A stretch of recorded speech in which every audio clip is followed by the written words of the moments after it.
ॐ नमो भगवते वासुदेवाय। ॐ नमो भगवते वासुदेवाय। ॐ नमो भगवते वासुदेवाय।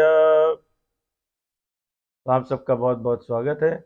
आज हम भगवत गीता के इस भगवत चर्चा के अनुक्रम में, और हम लोग अध्याय 7 काफ़ी लंबे समय से चल रहा है। और होता क्या है कि किसी किसी दिन एक श्लोक या आधा श्लोक ही हो पाता है। कई बार चर्चा कर चुका हूँ कि ऐसा लगता है कि थोड़ी गति बढ़ा दी जाए, पर अपनी पुराने ज़माने की बैलगाड़ी वो ज़्यादा गति लेती नहीं है। तो कोशिश करते हैं, अगर आनंद आ रहा है तो कोई हानि नहीं है इसमें। ये आवश्यक नहीं है कि हम लोग उसको तुरंत 2-4 दिन में कंप्लीट कर लें। कोई कोर्स तो है नहीं कि ख़त्म करना है ना। हाँ, तो ठीक है। तो आप सबका बहुत बहुत आभार कि आप अपने व्यस्तम जीवनचर्या से समय निकाल करके और यहाँ पर आते हैं। यहाँ पर पहुँचना वैसे ही दुर्गम है, और पहले बीच में एक बाधा पड़ती है, उसको देख के सब लोग वैसे ही डर जाते हैं। तो उसके पार, लेकिन ऐसा ही है, स्वर्ग पहुँचना वैतरणी के को क्रॉस करके ही जाना पड़ता है। ठीक है। अस्पताल एक बाधा है, वो आपको नहीं लगती, लेकिन जो लोग बाहर से आते हैं उनको ये बात फीलिंग हमेशा रहती है।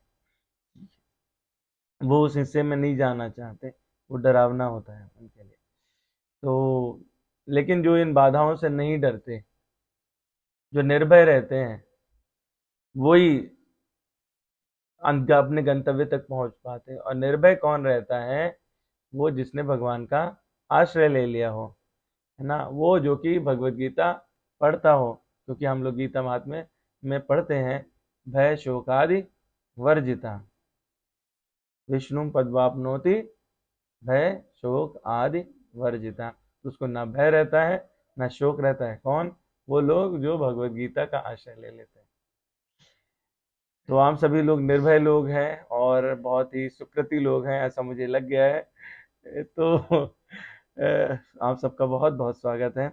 और हम लोग आज चर्चा प्रारंभ करें उससे पहले हम लोग सभी को चाहिए कि जो हमारे पूर्व आचार्य हैं उनको हम लोग कृतज्ञता व्यक्त करें, क्योंकि उनकी कृपा, उनकी अनुकंपा से ही हम लोग आज यहाँ पर बैठ के चर्चा कर पा रहे हैं। उन्होंने यदि नहीं हम लोगों को ये सब व्याख्याएं दी होती तो हम लोग नहीं जान पाते। तो उन लोगों को, उन सारे पूर्व आचार्यों को जो कि प्रातः स्मरणीय है, नित्य स्मरणीय है, उनको मैं साष्टांग दंडवत प्रणाम करता हूँ। और हृदय से उन सभी को कोटि कोटि नमन करता हूँ। साथ ही आप लोगों के चरणों में भी प्रणाम करता हूँ और यह आशीर्वाद मांगता हूँ आप सबसे, उन सभी पूर्व आचार्यों से, गुरुजनों से, कि मैं जो भी कहूँ वो मेरे सारे शब्द शास्त्रोक्त ही हों, शास्त्र के द्वारा ही प्रमाणित हों, और कोई भी शब्द मेरे जीवा से अन्यथा ना निकले, कुछ भी शब्द अनर्गल ना निकले। जो कुछ अच्छा है, जो कुछ शास्त्र सम्मत है, वो गुरुजनों की वाणी है, वो शास्त्रों की वाणी है, उसमें मेरा अपना लेश मात्र भी कुछ नहीं है। और कुछ जो गड़बड़ निकलता है, जो विकृत है, जो त्रुटिमय है, वो मेरे त्रुटिमय होने के कारण है। तो आप लोग सुहृद हैं, मुझे अवश्य क्षमा करेंगे। तो इस प्रार्थना के साथ, और मैं जानता हूँ कि आप लोग इतने सरल हृदय हैं कि ये मेरी प्रार्थना जरूर स्वीकार कर रहे होंगे, तो मुझे ऐसा आशीर्वाद भी देंगे, और यदि कुछ हो जाता है ऐसी बात तो उसके लिए क्षमा भी करेंगे।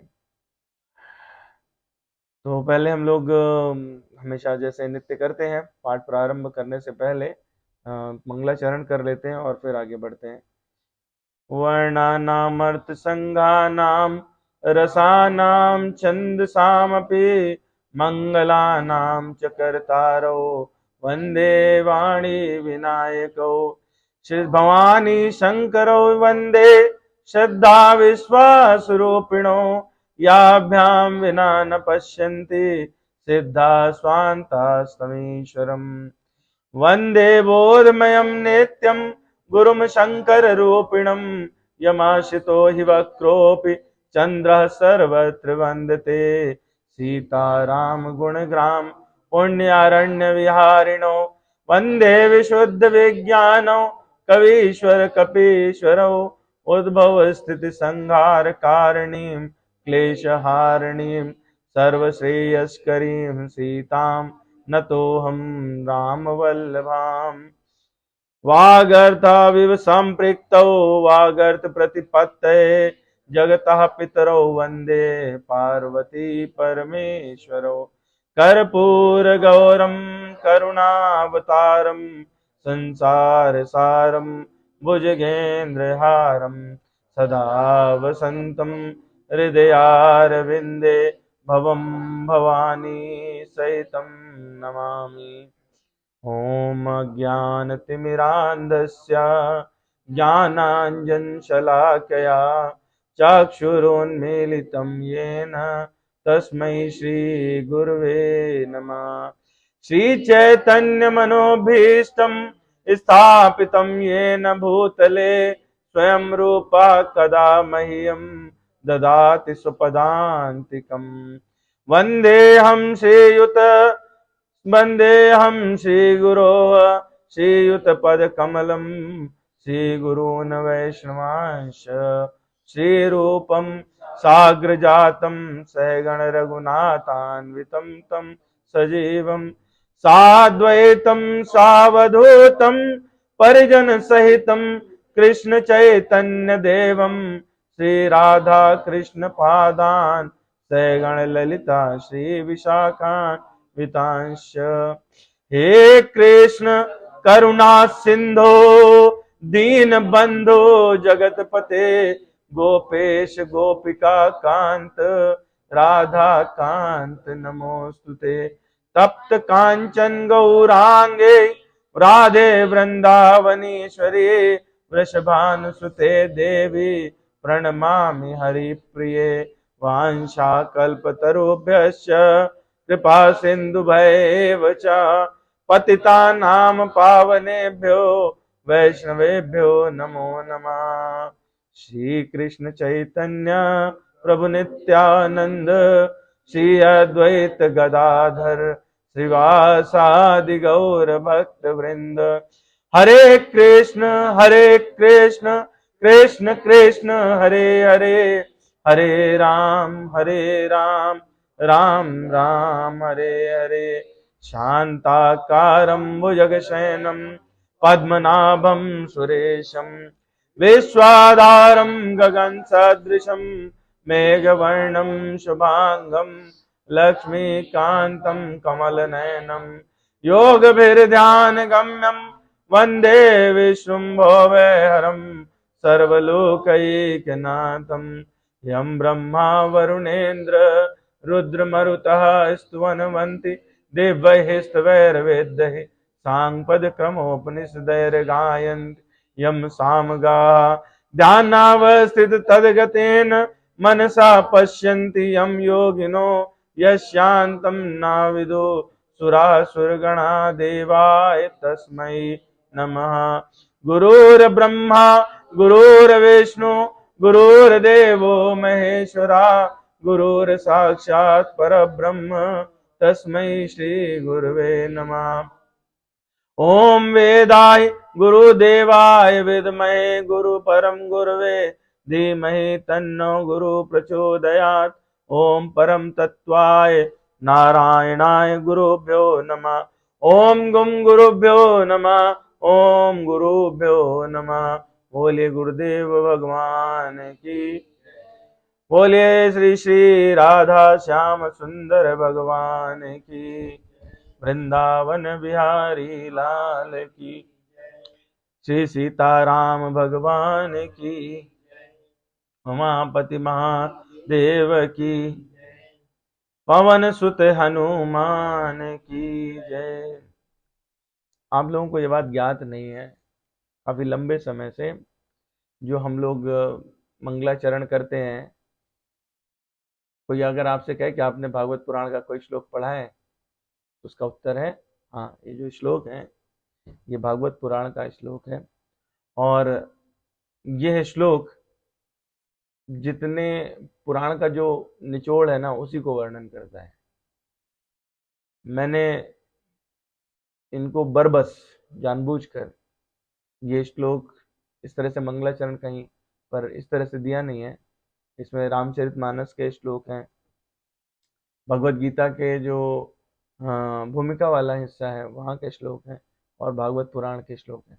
तो बरबस रखे गए हैं, क्योंकि आज कलिकाल में यदि कुछ प्रासादिक ग्रंथ हैं, प्रासादिक ग्रंथ वो होते हैं जिनको अगर आप जिनका पारायण करते हैं, जिनके अनुगत्य होते हैं, तो आपको उसके तत्क्षण प्रभाव पता चलते हैं। प्रसाद होगा ना, कथा के बाद प्रसाद वितरण होता है, तो तत्क्षण प्रभाव पता चलते हैं।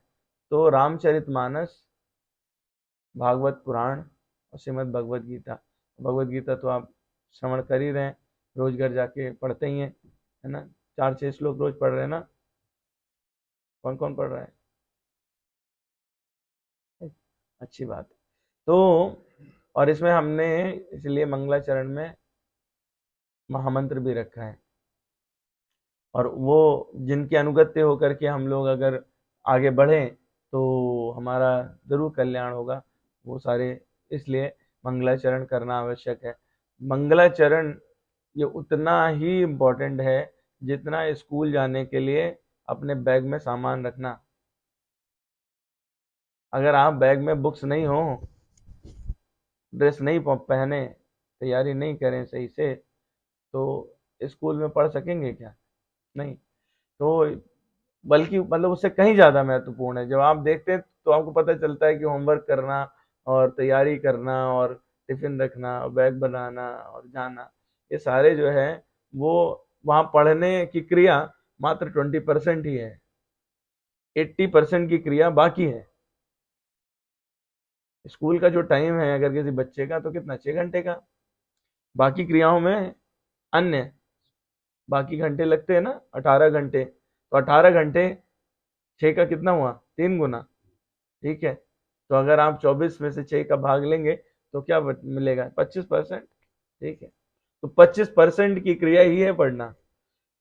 जो 75% है वो उसकी तैयारी या बाकी चीजें हैं। तो इस प्रकार से ये जो तैयारी है वो बहुत जरूरी है। श्लोक संख्या 19वीं है ना, 18 की चर्चा कर रहे थे, 19वां जो है वो हमने सोचा था, लेकिन 18 अभी आधा श्लोक शेष रह गया था, हम लोगों ने उसको छेड़ा भर था, है ना? लेकिन उसकी भूमिका के लिए हम लोगों को वो वापस जाना पड़ेगा। जो श्लोक संख्या 16 थी, वहां पे हम लोगों ने देखा कौन कौन से लोग हैं जो भगवान का आश्रय लेते हैं और भगवान के शरणागत होते हैं। आर्थ, जिज्ञासु, अर्थार्थी और ज्ञानी। और कौन लोग हैं जो शरणागति कभी नहीं लेते?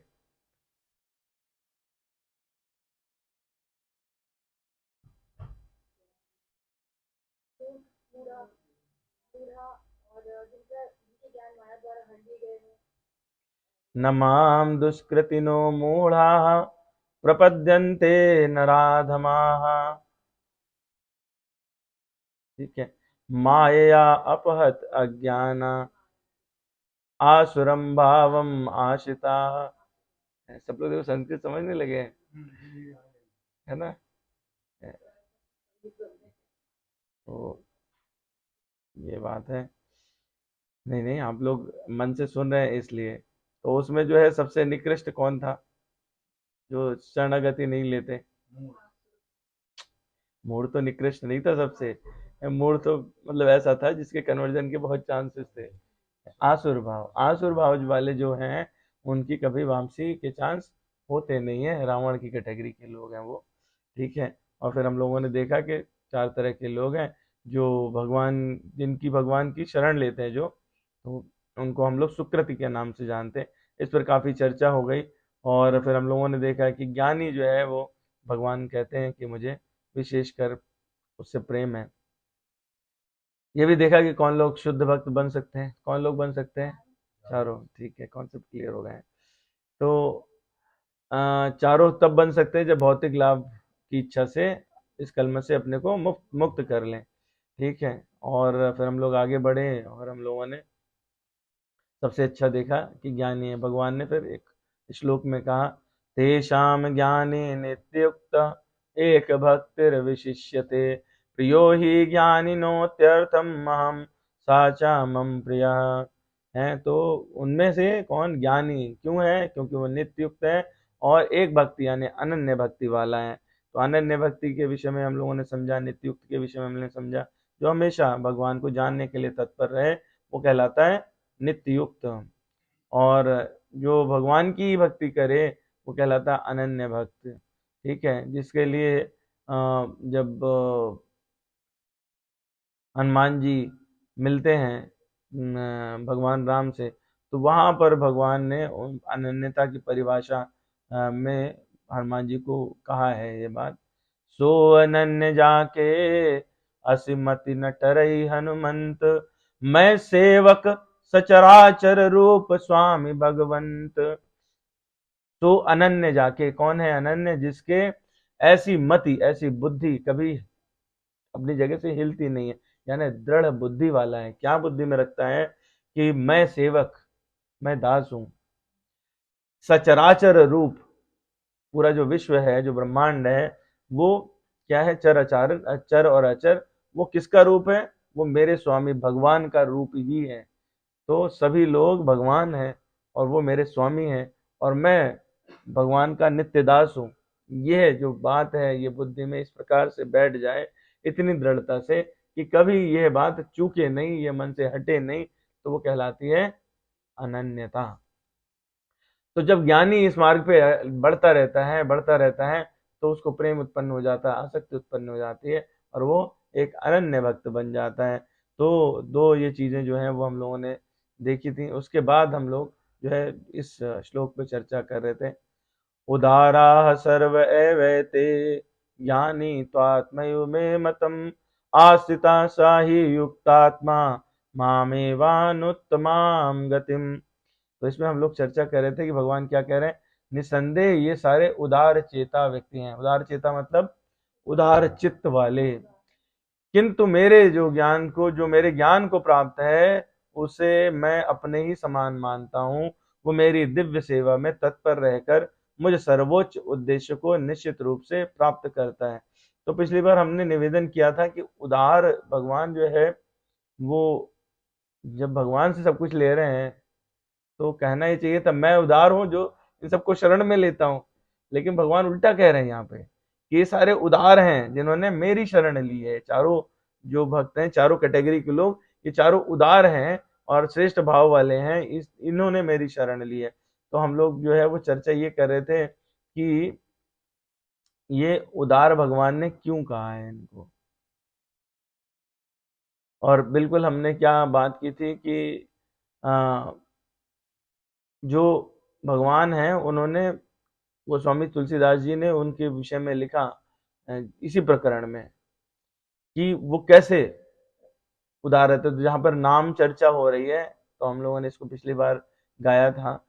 जपहि नाम जन आरत भारी, मिटहि कुसंकट होहि सुखारी, राम भगत जग चारि प्रकारा, सुकृति चार्यों अनघ उदारा।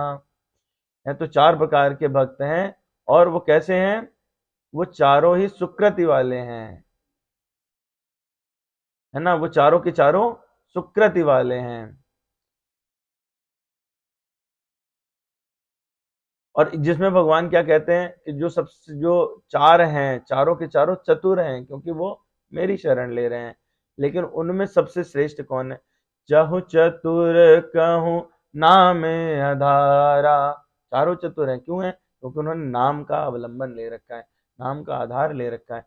ज्ञानी प्रभु ही विषेक प्यारा, उदारा सर्वे वेते ज्ञानी तो आत्मैव मे मतम। चाहु जुग चाहु श्रुति, चाहु जुग चाहु श्रुति, नाम प्रभाऊ, काल बेस नहीं आन उपाऊ। चारों तरफ जो है और चारों युगों में, चाहु युग चाहु श्रुति, चारों वेदों में चारों युगों में सिर्फ एक ही बात है, एक ही चीज कही गई है, एक ही सार रूप में है कि सब कुछ क्या है, नाम है। नाम महाराज ही सब कुछ है। और कलयुग में नाम का विशेष उपाय कहा गया। तो भगवान यहां पर उदार क्यों कह रहे हैं? नाम का उसने आश्रय ले लिया, मान लो नाम का आश्रय ले लिया है, तो नाम का आश्रय लेने से देने वाले कौन है? देने वाले तो भगवान ही है ना। भगवान राम, भगवान कृष्ण वही तो दे रहे हैं। तो भगवान तब भी उदार हमारी दृष्टि में कौन होना चाहिए? भगवान ही होने चाहिए। लेकिन भगवान ने भक्तों को उदार कहा, अब भगवान क्या झूठ बोल रहे हैं? तो पॉसिबल ही नहीं है। ठीक है, भगवान तो गलती से भी गलती नहीं करते। ठीक है, क्योंकि गलती जो चीज है वो तो उनकी डिक्शनरी, कभी हमने किसी ग्रंथ में पढ़ा क्या मुझसे ये गलती हो गई थी, अब इसको मैं सुधारूंगा, ऐसा नहीं है ना। तो भगवान में जो गलत शब्द है वो तो कहीं भगवान के लिए यूज होता ही नहीं है, तो वो गलती से भी कभी गलती नहीं करते। तो ये बात जो है उन्होंने जानबूझ के कही, और क्यों कही ये हम लोग इस पर बात कर रहे थे। तो पिछली बार मैंने निवेदन किया था कि क्यों, क्योंकि हम लोग सुंदरकांड में पढ़ते हैं, अति कोमल रघुबीर सुभाऊ, यद्यपि अखिल लोक कर राव। भगवान का स्वभाव इतना कोमल है कि जो उनकी तरफ एक बार उसे देखा, बोले अरे देखा देखा, इसे मेरी तरफ देखा, अरे ये तो बहुत ही बढ़िया व्यक्ति है, अरे भक्त आदमी है, आ गया आ गया, बस आ गया। ये भगवान है।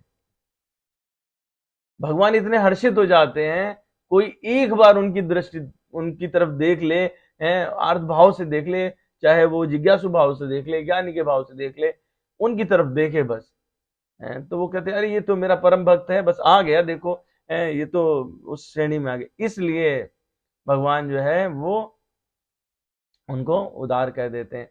सज्जन को सब सज्जन ही दिखते हैं ना, भगवान को सब उदार। मिलत कृपा तुम पर प्रभु करही, उर अपराध न एक उधरही। जैसे ही मिलते हैं पहले तुरंत कृपा, और अंदर कोई अपराध, जब उन्होंने देखा ही नहीं आपके दोष, जब उन्होंने दोष देखा ही नहीं, तो उन्होंने क्या देखी? उन्होंने तो सिर्फ आपको कृपा वाले तरीके से ही देखा है, और वो आपको उदार समझने लगते हैं। तो जब आप भगवान की तरफ जाते हैं तो भगवान इसलिए कह रहे हैं आप तो उदार चित्त वाले हैं। क्यों? क्योंकि भगवान को स्मृति नहीं रहती, रहते न प्रभु चित चूक किए की, करत सुरत सय बार ही एक। सैकड़ों बार आप पाप करो, भगवान को याद नहीं रहता, बस एक बार आप हैं अच्छी तरह से शरणागति हो जाओ। क्यों? क्योंकि भगवान कहते, स्वयं कहा भगवान ने, क्या कहा? जो नर हो या चराचर द्रोही, आवे सभय शरण तकी मोही, तज मद मोह कपट छल नाना, करऊं सद्य ते ही साधु समाना। है चाहे वो पूरे चराचर का उसने दोष ले रखा हो, उस पर इतना जघन्य अपराध किया हो कि चर और अचर दोनों का दोषारोपण हो, दोनों के लिए दोषी माना जाए, वैसी स्थिति में भी अगर कोई भय करे कि मैं तो अब दोषी हूं, आवे सभय, आवे सभय शरण तकी मोही, है उस भय से, और वो मेरी शरण में आ जाए, मेरी शरणागति ग्रहण करे। और क्या करना पड़ेगा उसे? तज मद मोह कपट छल नाना, जो अनेक प्रकार के हैं, एक नहीं सैकड़ों हैं उसके पास, लेकिन क्या उनको त्याग दे। तो ऐसे में करऊं सद्य ते ही साधु समाना, और भगवान पहले कह चुके हैं साधु तो उदार होते हैं, जब उन्हें साधु के समान कर देंगे तो उन्हें उन्हें उदार कहना ही पड़ेगा, कोई दूसरा भगवान के पास ऑप्शन ही नहीं रहेगा। और ये मतलब जैसे ही भगवान देखते हैं ना, साधु के ऊपर दृष्टि पड़ी, तो वो तो कृपा का पात्र हो जाता है, और वो खुद इस स्थान में पहुंच जाए, दूसरे को कुछ दे दे। तो जो दूसरे को कुछ देने लगे वो क्या रहेगा? उदार रहेगा ना। ठीक है, तो हम लोग यहाँ तक बात कर चुके थे, पर मैंने निवेदन किया था कि उदार जो है वो इसलिए भी कहा क्योंकि जो नाम का आश्रय ले रहे हैं, ये चारों ही भगवान के पास पहुंचे, भगवान के नाम का आश्रय ले रहे हैं ना। और हम लोग रामचरितमानस में पढ़ते हैं, गोस्वामी जी खुद क्या कहते हैं, नाम कैसा है? भगवान तो है ही, अभी हमने बात की ना, है भगवान कैसे? अति कोमल रघुवीर स्वभाव, यद्यपि अखिल लोक कर राव। भगवान तो ऐसे ही है, नाम उनका, नाम उनसे उनका उससे भी आगे है। जब रामचरितमानस पढ़ते तो उसमें क्या बात है? यह मह रघुपति नाम उदारा, अति पावन पुराण श्रुति सारा। रामचरितमानस के अंदर क्या है कि सारे जो पुराण हैं, सारे वेद हैं, उनका रस, उनका जूस वो निचोड़ के रामचरितमानस में रखा हुआ है। और उनके बीच से क्या निकलता है? भगवान का उदार नाम है। तो जब उदार चीज कोई ग्रहण कर ले, गंगा जल से नहाओगे तो शुद्ध हो ही जाओगे। इस न्याय से भी वो जो भक्त भगवान की शरण ग्रहण करते हैं वो क्या कहलाए? वो उदार कहलाएंगे, भगवान की दृष्टि में उदार कहलाएंगे। और वैसा नाम कितना पावन है? मंगल भवन अमंगल हारी, उमा सहित जय जपत पुरारी। वो नाम जिसको कौन, उमा और महेश, भगवान अकेले नहीं, याद रखना। नाम जो है, नाम महाराज का आश्रय अकेले नहीं, पत्नी के साथ, सपरिवार, ठीक है, पूरे परिवार के साथ। तो अपने जीवन में भी आश्रय ले रहा है ना, तो ऐसा नहीं कि हम अकेले चले गए हैं। वैसे तो जो जाएगा वही पहुंचेगा, लेकिन ठीक है, मंगल भवन अमंगल हारी, उमा सहित जय जपत पुरारी। अच्छा, दोनों जब करते हैं ना तो ही यज्ञ पूर्ण होते हैं, इसीलिए वो धर्म पत्नी है। किसी भी धर्म के कार्य में सुना होगा ना हमने कि पहले पति चले जाते थे, फौज वाले लोग बैठे हैं, तो लड़ने के लिए चले गए तो बोले इनका गौछा रख लो, लोटा रख लो, है तलवार रख लो, है ना, तलवार रख लो, तो रख के और फिर पूजा में बैठते हैं। क्यों? क्योंकि उसी से पूर्ण होगा। उमा सहित जय जपत पुरारी, इसलिए है। तो इसलिए जो है वो भगवान कहते हैं ये सारे के सारे उदार हैं, तो आप भी उदार बनिए। मंगल भवन अमंगल हारी, उमा सहित जय जपत पुरारी। अच्छा, उदार जो है, उदार शब्द के 3 अर्थ हैं डिक्शनरी में। जब संस्कृत में, हाँ यहीं तक पहुंचे थे हम, जब संस्कृत की डिक्शनरी खोलेंगे, आप लोग सोचते होंगे ना ये तो पिछली बार सुन चुके हैं, दोबारा क्यों सुन रहे हैं? मेरा मन है इसलिए सुनना है आपको, ठीक है ना। तो उदार शब्द के 3 अर्थ डिक्शनरी में देखे हमने। एक है महान, उसमें लिखा था उदारो दात्रम महतो, अभी समझाऊंगा क्या है महान कैसे हुआ। दूसरा है जो त्याग करे वो उदार, और तीसरा वो जो जो व्यक्ति सरल है वो उदार। तो पहला जो महान है वो क्यों? क्योंकि नाम जब जो कर रहे हैं ना, वो अपना नहीं दूसरे का भी मंगल कर रहे हैं। मंगल भवन अमंगल हारी, नाम कैसा है? मंगल भवन अमंगल हारी, उमा सहित जय जपत पुरारी, है ना। तो नाम से स्वयं पवित्र हो गए, और जब वो नाम लेते ना, चैतन्य महाप्रभु जब नाम लेते हैं, नाम संकीर्तन करते हैं, तो जितने पशु पक्षी हैं वो सबका भी कल्याण हो जाता है। तो नाम महाराज का जो आश्रय लेते हैं और नाम लेते हैं जो लोग माला करते हैं, हरे कृष्ण कृष्ण कृष्ण हरे हरे, हरे राम राम राम हरे हरे। आपने लिया, जितने बैक्टीरिया वायरस है सबकी योनियां बदल गई। आपको पता नहीं है, ठीक है। दीवार मिट्टी, ईंट पत्थर, लकड़ी, चर अचर सब बदल रहे हैं, सब बदल रहे हैं, नित्य प्रति बदल रहे हैं। आप जितनी बार लेते हैं आप बदल रहे हैं। अरे जो लोग साइंस के लोग जानते हैं ना, your whole body is made up of organs, and organs are made up of tissues are made of cells, and cells have molecules have their basic components and basic units, and further more and more and more and many more.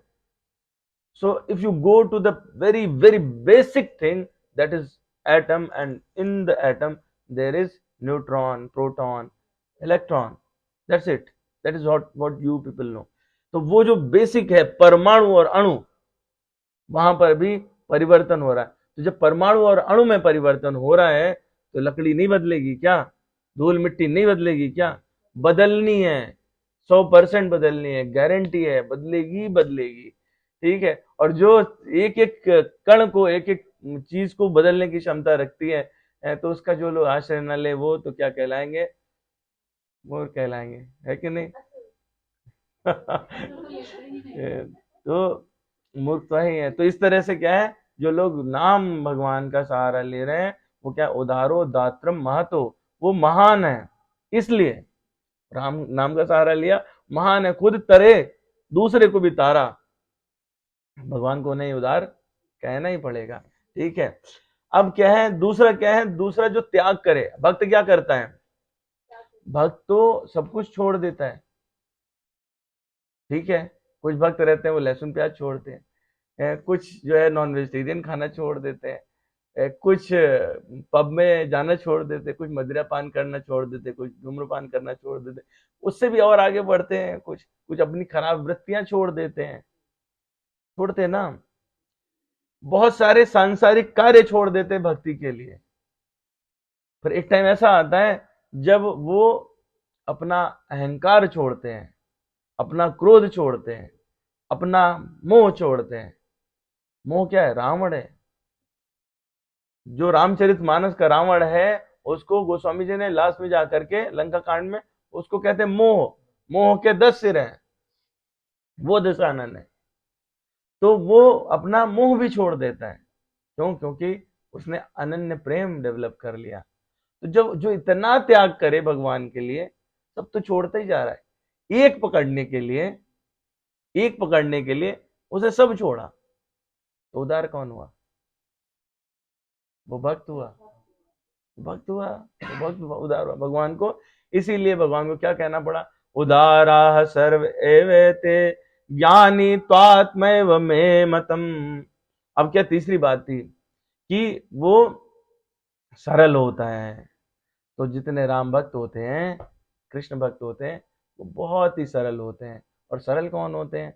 वो हम पिछला जिसने online वाला सुना होगा वहां पे सरल की डेफिनेशन दी थी हमने। सरल वो होते हैं जो अपने हृदय में सासे सीता, रासे राम और लासे लक्ष्मण को धारण करें, वो सरल है। वो सरल है। ठीक है। तो सरल व्यक्ति कौन है? कि जो भगवान राम के उसमें मत्त हो जाते हैं, उन्मत्त होकर के, और सिर्फ भगवान राम के नाम में लगे हुए हैं, वो लोग। सरल जो शब्द है, सरल को भगवान ने जब नवधा भक्ति कहते हैं सबरी माता को, तो 9वीं भक्ति में मतलब 8 स्टेप पार करके 9वें पे ले जाके रखा है। मतलब सरल, सोचो कि कितनी बड़ी बात होगी। भक्ति करें, भक्ति में 8 पार करें और 9वें पे पहुंचे। ठीक है। तो हम लोग बिल्कुल सूक्ष्म से उसमें एक बार प्रवेश कर जाते हैं। भगत हीन नर सोहई कैसा, बिनु जल बारिद देखिए जैसा। अगर आप मनुष्य हैं और आपके अंदर भक्ति नहीं है तो वैसे ही बादल हैं काले वाले, जो आते और चले जाते, बारिश नहीं करते। भक्तहीन नर सोहई कैसा, बिनु जल बारिद देखिए जैसा। देखने बड़े सुंदर लगते हैं पर वो हैं बेकार, यूजलेस हैं, किसी काम के नहीं। नवधा भगति कहूँ त्वहि पाही, सावधान सुर सुन धरु मन माही। 9 प्रकार की भक्ति कहूंगा, सावधान होकर सुनिए और उसे मन में धारण कर लीजिए, ऐसा कहा है सभी माता से है। और हम लोगों की समस्या क्या है? हम लोग सारे सुन डालते हैं। जैसे पिछली बार हमने पूछा था ना कि पढ़ लेने में और पढ़ डालने में कैसा क्या अंतर है? बिल्कुल वही अंतर है कि हम लोग सुन लेते नहीं हैं, सुन डालते हैं। अगर सुन लेते, श्रवण नहीं करते। श्रवण का मतलब होता है कि आपने सुना, अंदर गया, अंदर बैठा और परिवर्तन किया, वो श्रवण है। तो हम वो श्रवण करते नहीं, इसीलिए उन्होंने माता को ना तुरंत आगाह किया भगवान ने। नहीं कहते थे सुनो सुनो मैं सुना रहा हूं ना, भगवान क्या बोले, सावधान सुन धरु मन माही, प्रथम भगति संतन कर संगा, दूसर रति मम कथा प्रसंगा। पहली भक्ति क्या है? संतों का साथ है, ठीक है। और संत, संत की डेफिनेशन भी हमने कही, संतों से ही सुनिए भैया, ठीक है। अपना कुछ नहीं है इसमें, ऐसा मत सोच लेना हमने कुछ बनाया है तो अपना कुछ, अपना कुछ नहीं। संत कौन है? संत वह है जो संसार में आपकी प्रीति का अंत कर दे।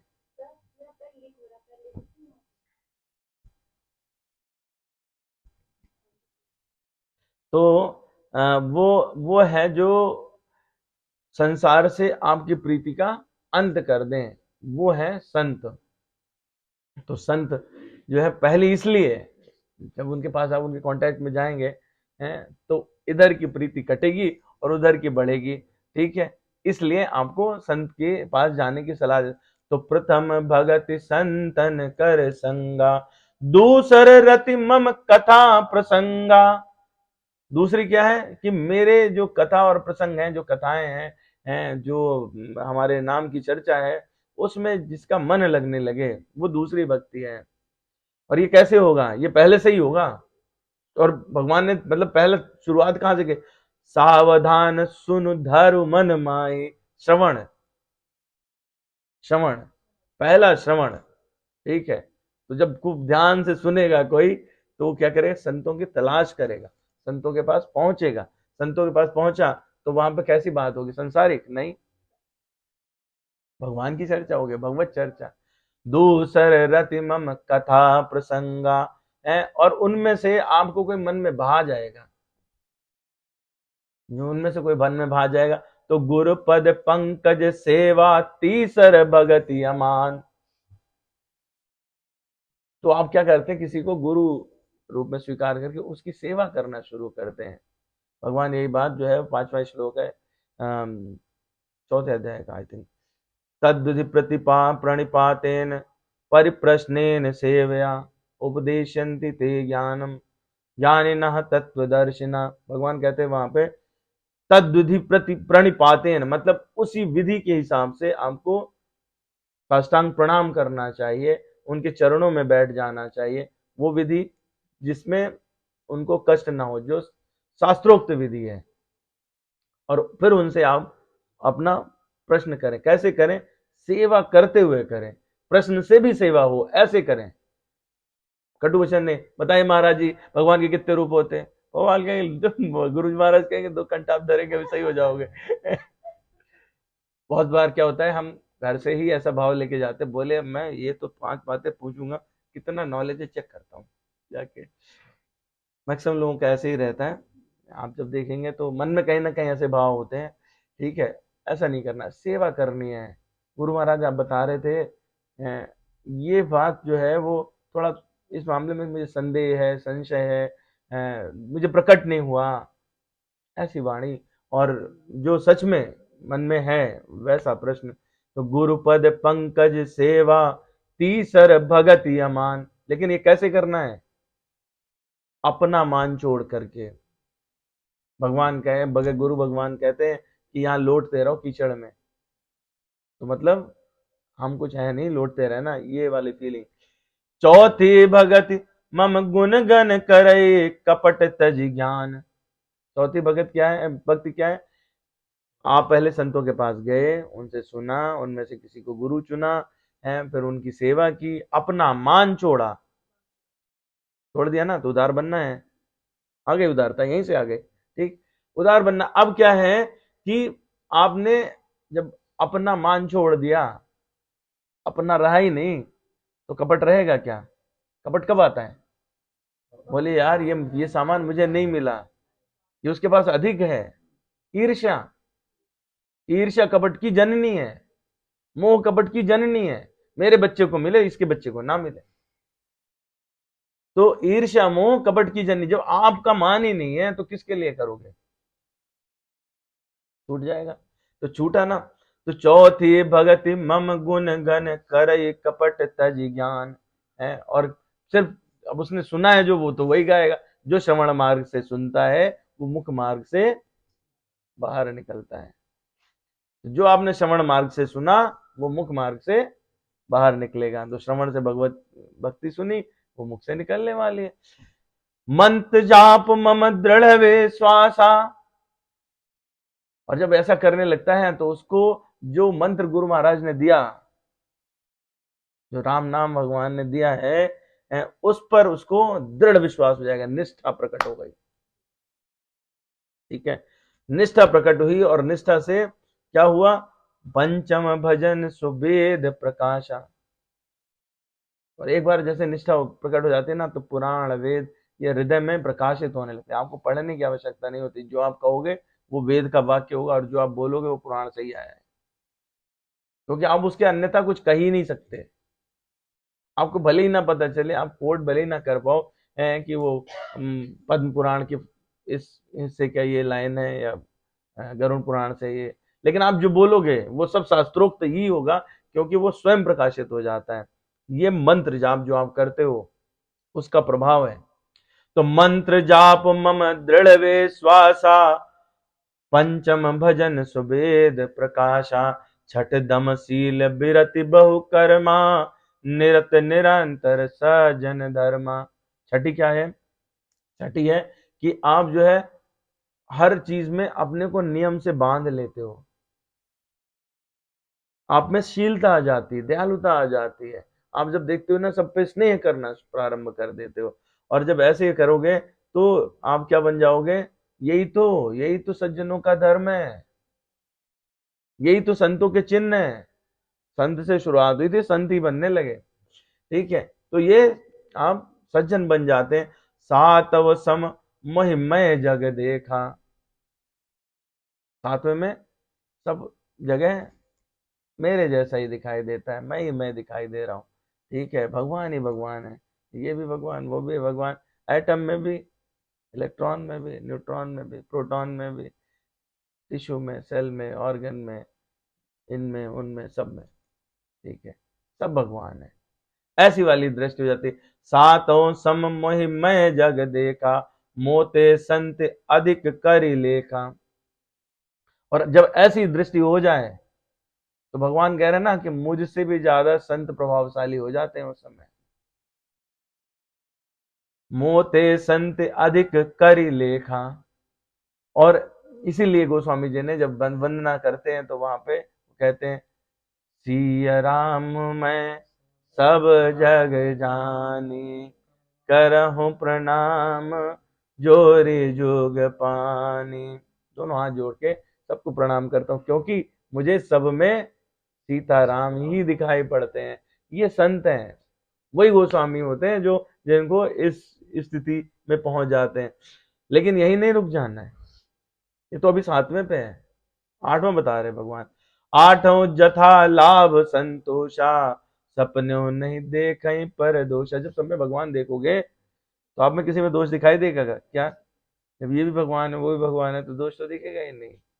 ठीक है, तो क्या होगा? और जो मिले उसमें सब संतुष्टि है, क्योंकि भगवान का प्रसाद है। आप जो दोगे भगवान दे रहे ना, प्रसाद है। ठीक है, तो सब भगवान का प्रसाद है।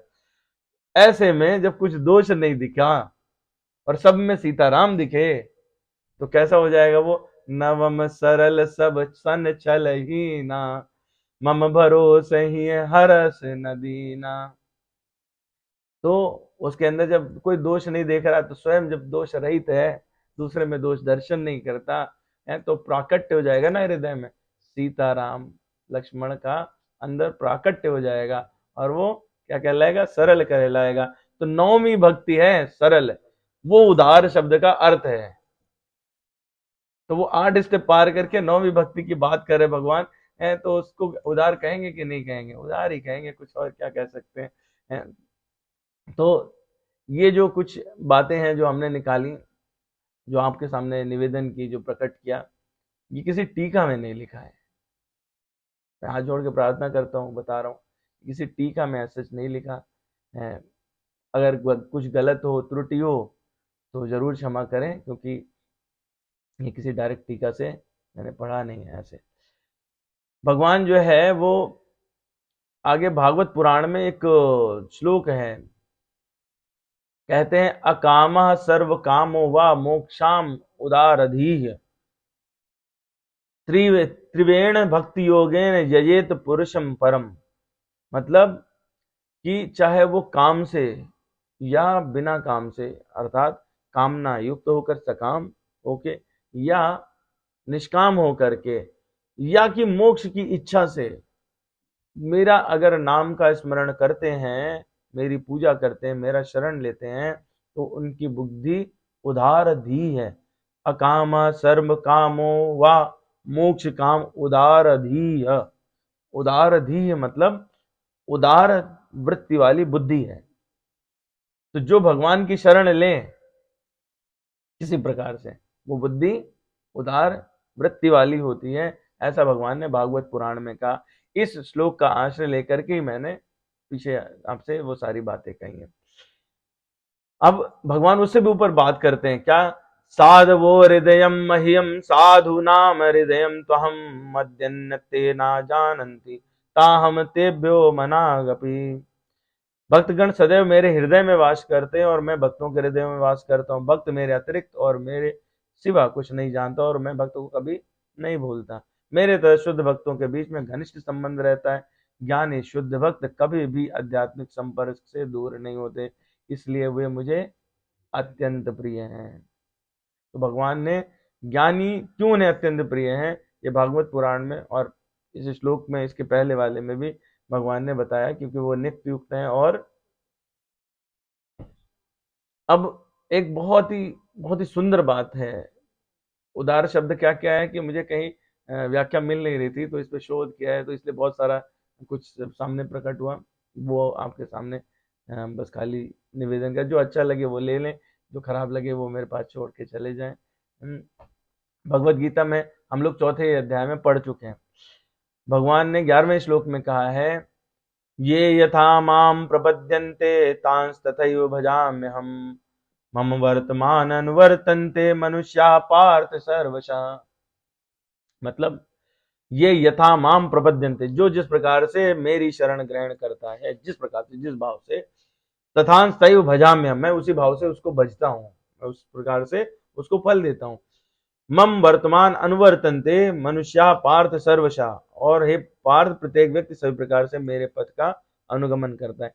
इस श्लोक को अगर हम समझें तो भगवान ये क्या कह रहे हैं कि मैं उसे वैसे रेसिप्रोकेट करता हूँ जैसे वो मेरे साथ में भाव करता है। अब कोई अगर भगवान की शरणागति लेने जा रहा है, भगवान को उससे और अच्छे से रेसिप्रोकेट करना पड़ेगा ना।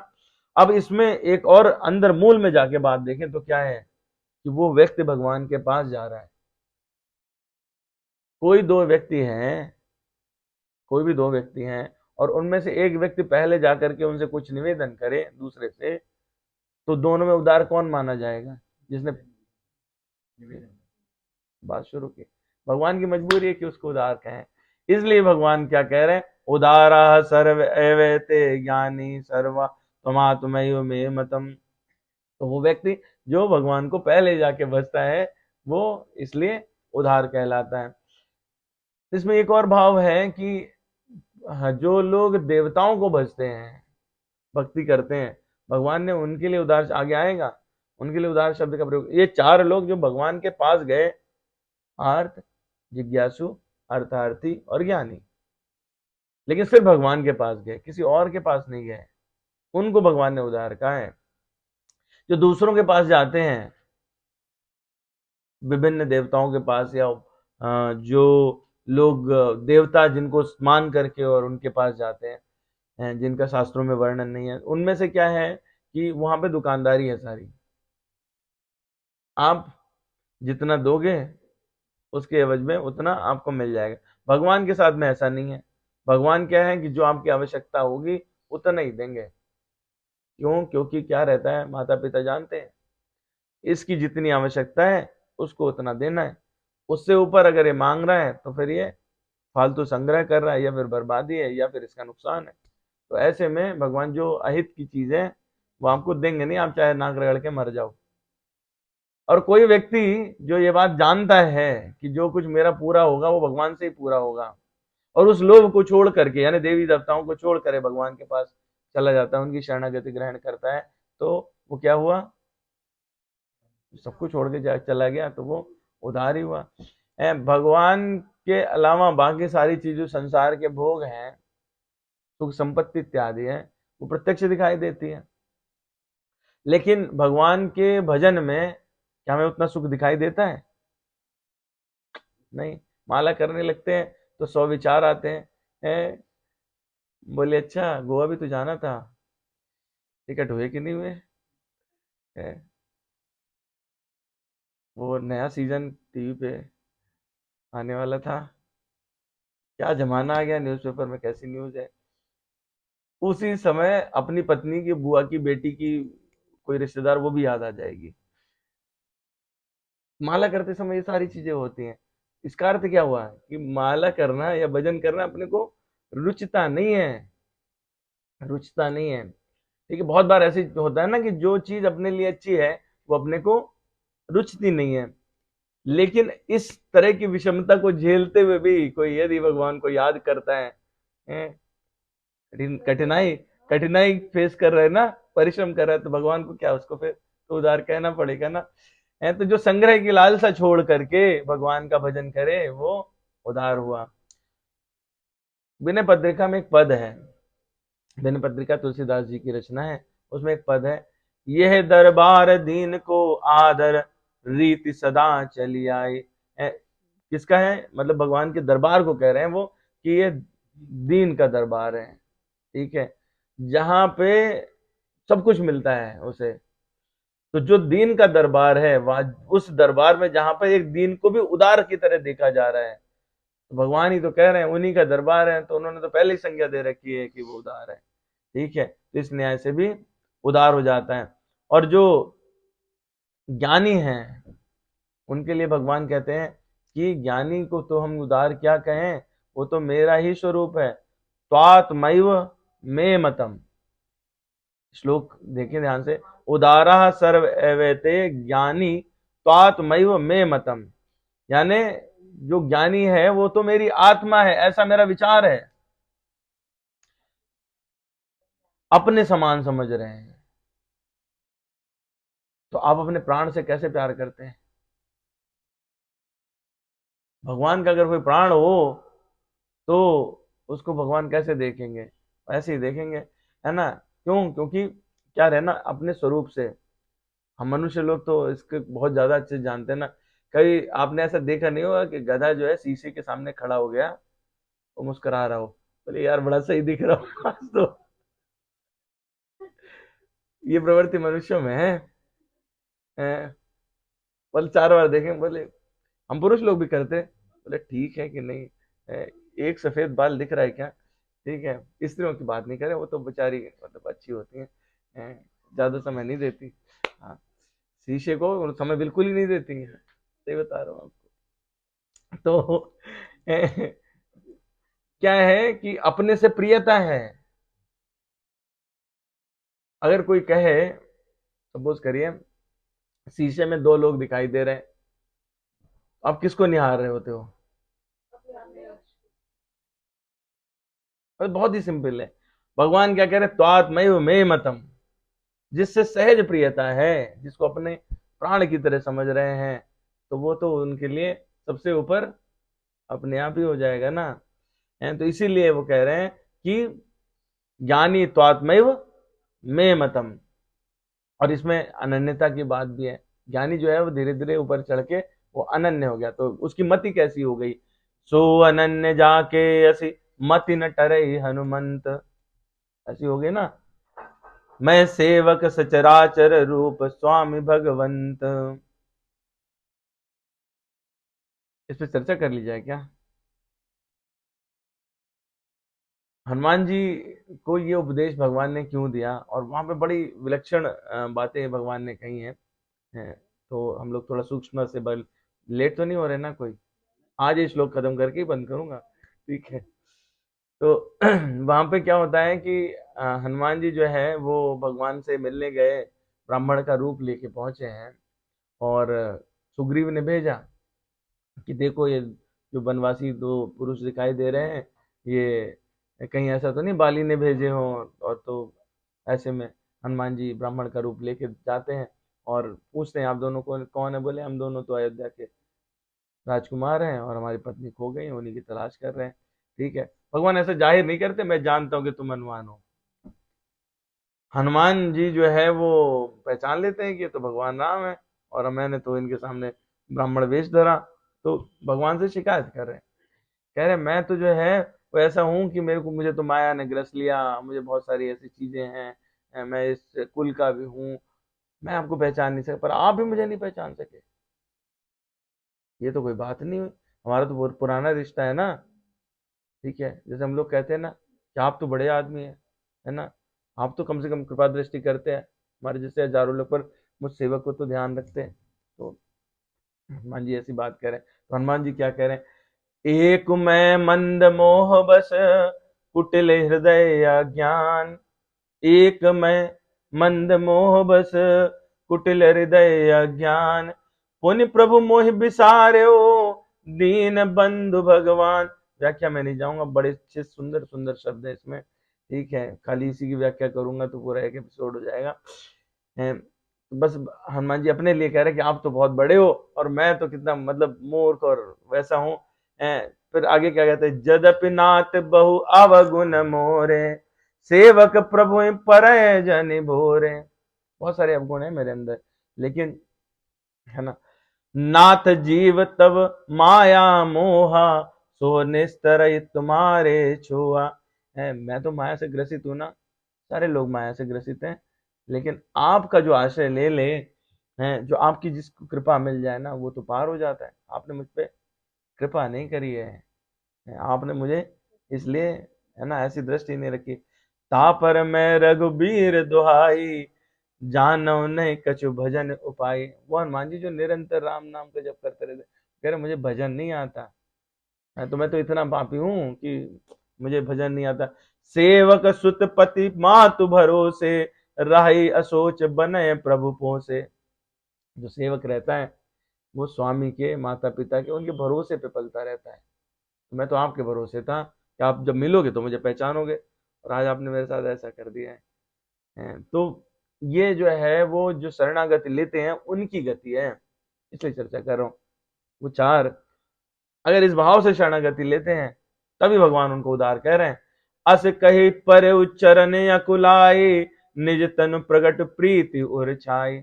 ऐसा कह करके हनुमान जी चरण में गिर जाते हैं और तब भगवान क्या है उनको उठा करके हृदय से लगा लेते हैं। इतनी बातें करी ना है तो भगवान जो है वो तो लीला कर रहे थे लेकिन द्रवित हो जाते हैं।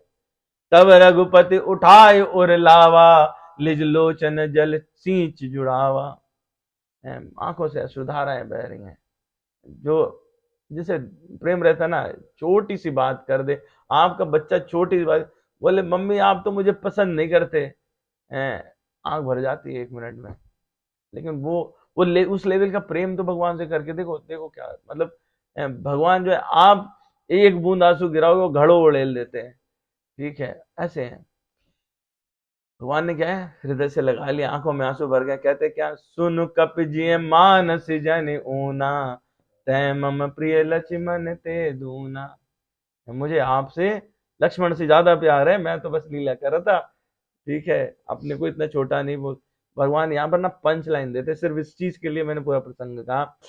समदर्शी मोहि कह सब को सेवक प्रिय अनन्य गति सो। मुझे समदर्शी कहते हैं सब लोग, मैं सबको एक जैसा ही देखता हूँ, पर मैं अंदर के भेद की बात बता रहा हूँ कि जो मुझे अनन्य है ना वही सेवक मुझे सबसे ज्यादा प्रिय है। सेवक प्रिय अनन्य गति सो। और फिर आगे क्या कहते हैं, जो परिभाषा है अनन्यता की, सो अनन्य जाके असमति न टरई हनुमंत। तुम ही तो हो जो मुझे सब में, आपकी बुद्धि इतनी दृढ़ है, राम नाम में लगी हुई है। और मैं सेवक सचराचर रूप स्वामी भगवंत। तो भगवान इस तरह की बात कर रहे हैं वहां पर। और इसीलिए भगवान कहते हैं कि भगवत गीता में आगे हम लोग पढ़ेंगे 9वें अध्याय में भगवान ने कहा अपचेत चेत दुराचारो भजते माम अनन्य भाग। साधुरेव सा मंतव्य सम्यक वस्तो ही सह, मतलब कि अप च इति सुदुराचारो, मतलब जो इतना दुराचारी हो वो भी, भगवान ने पहले कहा ना कि जो मेरे शरण में अगर चराचर द्रोही भी आ जाए, सब है शरण तक ही मोही, तो ऐसे व्यक्ति आप चाहे कितना दुराचारी क्यों ना हो, लेकिन अगर वो अनन्य भक्ति करता है तो मैं उसे साधु समझता हूं। भगवत गीता में वही हमने सुंदरकांड में पढ़ा है। तो जब ऐसा कोई अनन्य भक्त भगवान को मिलेगा है तो वो साधु है, और साधु तो उदार होते ही हैं। इसलिए भगवान ने कहा उदारा सर्व एवेते ज्ञानी त्वात्मैव मे मतम आस्थिता साहि युक्तात्मा मामेवानुत्तमाम गतिम। आस्थिता साहि युक्तात्मा, वो मेरे अंदर मेरी आत्मा जैसे स्थित रहता है। आत्मा जैसे कैसे स्थित रहेगा? कोई भी व्यक्ति भगवान की आत्मा कैसे बने? वो ऐसे बनेगा जब भगवान उसको चाहते कि तू बन जा। सोई जान दे यही देहु जनाई, जानत तुम्हें तुम्हें हो जाई। तो भगवान जिसको इच्छा करते ना कि ये मुझे जान जाए, और जैसे वो भगवान को जानता है वो फिर भगवान ही रह जाते हैं। भगवान इधर भी थे भगवान उधर भी थे ना, तो सिर्फ भगवान ही रह जाते हैं। वो उसका अपना अस्तित्व समाप्त हो जाता है। तो कैसा रहेगा जब आप में और दूसरे में भेद नहीं रह जाए? तो कहते हैं ना ये शरीर और प्राण जैसे हैं, तो शरीर और प्राण हो जाते हैं। आसिता साही युक्तात्मा, इसलिए तुम्हारी कृपा तुम्हारी रघुनंदन, आपकी कृपा है, आप ही भगवान। जान नहीं भगत भगत और चंदन, तो भक्तों के हृदय को शीतल करने वाला जो ज्ञान है ना, वो कहाँ से मिलेगा? वो आपकी कृपा से ही मिलेगा। इसलिए भगवान कहते हैं आस्थिता, जब उसको वो ज्ञान प्रकट हो गया, ज्ञानी को उस लेवल का ज्ञान प्रकट हो गया, तो वो अनन्य बना, और अनन्य बना तो वो भगवान के प्राण समान हो गया है। तो इसलिए वो भगवान में वैसे ही स्थित हो गया। और वो क्या कह रहे हैं? मामेवानुत्तमाम गतिम। बहुत मूर्ख लोग हैं कुछ जिन्होंने इस पर बहुत सारी चर्चा की है, मतलब मुझे यह बताना नहीं चाहिए यहाँ पे, पर मामेवानुत्तमाम गतिम को बहुत बेकार तरीके से भी लोग डिफाइन करते हैं। यहाँ पे जो अनुत्तमाम गति है वो उसका मतलब है इसके सिवा, इससे ऊंची गति कुछ और नहीं हो सकती। अनन्यता से ऊंची बात कोई और नहीं है जो ज्ञानी कर रहा है। इसलिए वो मुझे सबसे ज्यादा प्रिय है, क्योंकि जिससे उत्तम गति कोई नहीं हो सकती, वही सर्वोपरि उसकी श्रद्धा विश्वास और दृढ़ आस्था मेरे में लगी रहती है। क्यों? क्योंकि उसको कोई संसार के किसी चीज का कोई प्रभाव नहीं है, उसने सब छोड़ दिया। ज्ञान मान जहां एक नाही, देख ब्रह्म सवान सब माही। कहे तात सो परम विरागी, तृण सम सिद्ध तीन गुण त्यागी। वो उसने क्या किया? उसको जो भी मिला था जीवन में, उसने वो तीनों गुण वाला है उनको सबको वो तिनके के समान छोड़ दिया है। जैसे तिनका जो है वो परे हो जाता है ना आपके, अगर आंख में गिर जाए कहीं रह जाए तो आप उसको एक तिनका समझ के वो क्या कर, चाहे कितनी बड़ी चीज क्यों ना मिल रही हो। तो ज्ञानी की जो गति है वो कैसा है? उसने अपना मान भी त्याग दिया है। इसलिए भगवान क्या कह रहे हैं? जब मान खत्म हो गया, भगवान को भगवान जैसे ही देखने लगा और सब में भगवान देखने लगा, तो स्थिति कैसी हो गई? आसिता साई युक्तात्मा मामेवानुत्तमाम गतिम। तो आगे भगवान इसीलिए कहते हैं कि भैया, और जब ऐसी स्थिति में पहुंच जाए तो भरत जी के लिए लिखा है गोस्वामी जी ने, भरत सरिस को राम सने ही, भक्त है ना, भरत सरिस को राम सने ही, जग जप राम राम जप जे ही। पूरा संसार जिन राम भगवान की वंदना करता है, जपता है, वो भरत जी को जपते हैं। तो अगर भगवान से आपका स्नेह इस लेवल का हो जाए तो भगवान तो भक्त को कभी नहीं छोड़ते। इसीलिए जो ये श्लोक था जिसकी हमने चर्चा की थी, साधवो हृदय मह्यम साधु नाम हृदय, तो हम मध्यन्यते न जानन्ति ना हम तेभ्यो मनागपि। भागवत पुराण में कहा गया, और बिल्कुल एक मतलब इसी का वर्जन गोस्वामी तुलसीदास जी ने रामचरितमानस में रखा। भरत सरिस को राम सनेही जगु जप राम, राम जप जेही। तो ऐसे में भगवान उसके हृदय में निवास करते हैं और वो उनके हृदय में निवास करते हैं। तो जो भगवान के हृदय में निवास करे वो क्या किसी उदार से कम हो सकता है? इसलिए भगवान ने कहा, क्या कहा? उदारा सर्वे वेति ज्ञानी त्वात्मैव मे मतम, आस्थिता साहि युक्तात्मा मामेवानुत्तमां गतिम। इससे अच्छी गति और कुछ नहीं हो सकती कि वो मुझे मेरी शरणागति में ही रहे हैं। तो इस बात के साथ में हम लोग वाणी को विराम दे सकते हैं। इस श्लोक जो है वो उद्धत कर देता हूँ ताकि अगली बार के लिए वो फाउंडेशन बना रहे। बहूनां जन्मनामन्ते ज्ञानवान् मां प्रपद्यते, वासुदेवा सर्वमिति स महात्मा सुदुर्लभा। भगवान ने कहा ना, क्योंकि तीनों उदाहरण हैं, क्योंकि मेरे पास आते पर ज्ञानी मुझे अधिक प्रिय है। तो अर्जुन कह रहे हैं कि क्या कोई ऐसा है जो ज्ञानी से भी अधिक प्रिय है? ठीक है, हाँ है, पर वैसा महात्मा बहुत दुर्लभ है। आपने आधी बात बोल दी है वैसे। ठीक है, भगवान से अर्जुन ने प्रश्न किया था और भगवान ने उसका जवाब बड़े ही सुंदर तरीके से दिया। जब मैं इस जवाब को सुनता हूँ ना तो एकदम दिल खुश हो जाता है, सोचता हूँ। ठीक है, अर्जुन ने भगवान से कहा कि मन की तो ऐसी स्थिति है जैसे कि हाथ में वायु रोकना है, वो कर नहीं सकते, कोई नहीं कर सकता, मैं तो कर ही नहीं सकता। भगवान क्या है, टीचर कैसा होना चाहिए? भगवान बिल्कुल असंशय महाबाहो मना दुर्निग्राम चलम। तुम जो कह रहे हो सही कह रहे हो अर्जुन। असंशय महाबाहो, तुम्हारे इसमें संशय नहीं, जो तुम कह रहे हो ठीक कह रहे हो। असंशय महाबाहो मनो दुर्निग्राम चलम, मन को वश में करना मुश्किल है। अभ्यासेन तु कौन्तेय वैराग्येण च गृह्यते। दो काम करने आपको, अभ्यास और वैराग्य। ठीक है, वैराग्य कैसे आएगा? अभ्यास तो आप कर ही लोगे, वैराग्य कैसे आएगा? गीता शास्त्रम इदम पुण्यम या पठेत प्रेता पुमान विष्णु पद्मवाप्नोति भय शोकादिवर्जिता। गीताध्ययनशीलस्य प्राणायाम परस्य च नैव सन्ति हि पापानि पूर्वजन्म कृतानि च मलनिर्मोचनं पुंसां जलस्नानं दिने सकृद् गीताम्बसि स्नानं संसारमलनाशनं। गीता सुगीता कर्तव्या किमन्यै शास्त्रविस्तरैः या स्वयं पद्मनाभस्य मुखपद्मादुनिश्रिता। वार्तामृत सर्वस्वं विष्णोर्वक्त्रादुनिश्रितं। गीता गंगोदकं पीत्वा पुनर्जन्म न विद्यते। सर्वोपनिषदो गावो दोग्धा गोपालनंदना। पार्थो वत्स सुधीर भोक्ता दुग्धं गीतामृतं मात्। एकं शास्त्रं देवकी पुत्र गीतं मे को देवो देवकी पुत्रेव।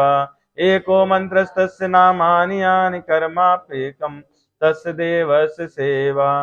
वृंदावन बिहारी लाल की जय। श्री सीताराम भगवान की जय। जय श्री सीताराम, जय जय श्री सीता, जय जय श्री सीताराम।